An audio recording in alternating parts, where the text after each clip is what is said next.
like to talk about a six-stroke roll.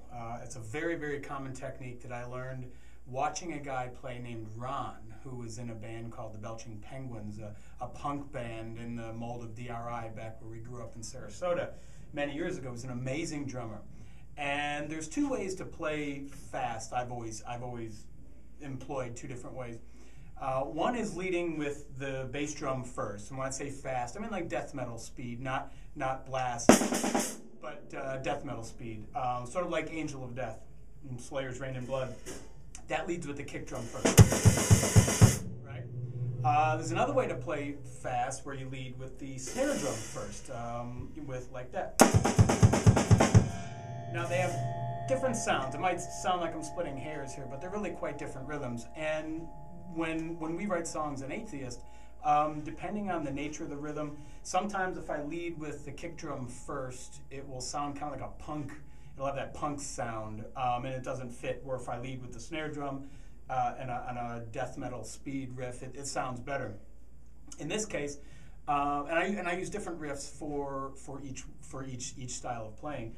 In this case, I want to talk about a six-stroke roll, which I use predominantly when I'm playing a song that leads with a kick drum first.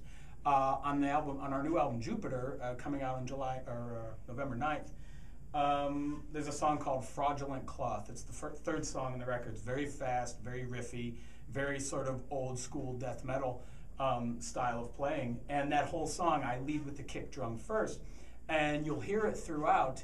I do a bunch of different variations on this six-stroke roll, and the six-stroke roll goes like this: 1 in and 2 in. And you can start it either on one tom and then finish on the snare. Start it on the snare. Start it on two different toms. Like that. So at speed, here's kind of how it sounds.